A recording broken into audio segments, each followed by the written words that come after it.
I'll keep this brief. I think in some ways, David Chipman for President Biden is a perfectly suitable nominee because the Biden-Harris administration has already marked itself out as the most anti-gun and pro-crime administration in American history.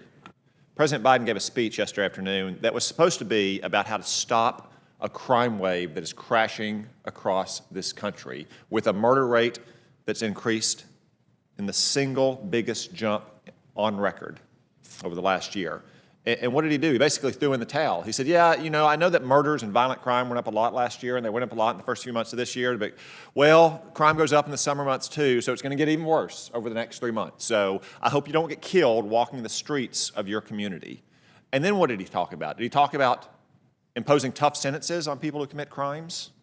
Did he talk about adding more cops to the streets and quit attacking cops? No. He talked about gun control, about harassing law-abiding gun owners and gun stores, focusing on a kind of rifle that is less commonly used in murders in America than blunt objects like hammers and bats and frying pans and your bare fists.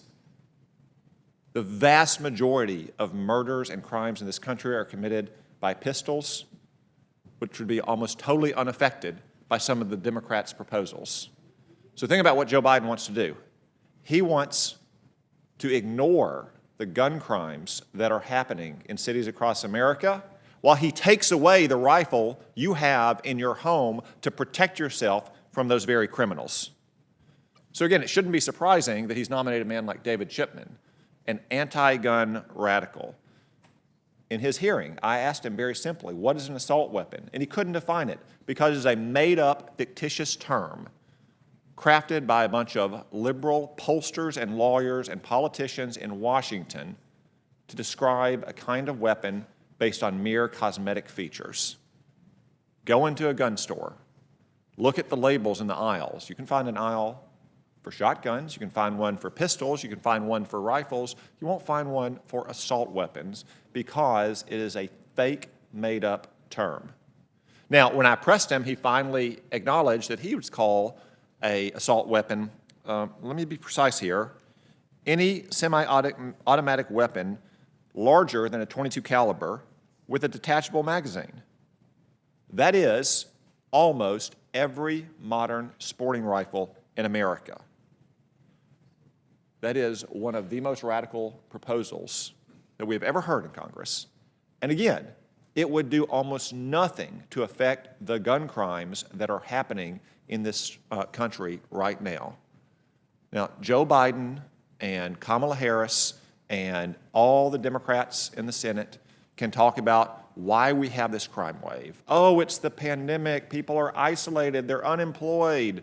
Woe is us. What are we going to do? Well, guess what? The pandemic is basically over and crime is still going up. Other countries face this pandemic as well. They didn't have such a large increase in crime. Let me tell you why we have a large increase in crime. One, we are letting violent, serious, repeat felons out of prison, as this Congress did with the First Step Act. We are refusing to send them to prison in the first place, as radical prosecutors like Chesa Boudin in San Francisco refuse to even do their job. And three, we are harassing the police for doing their jobs, and we are slashing their budgets. That's why we have a crime wave in America, and until we stop it, that crime wave will continue. Thank you, Senator Cotton.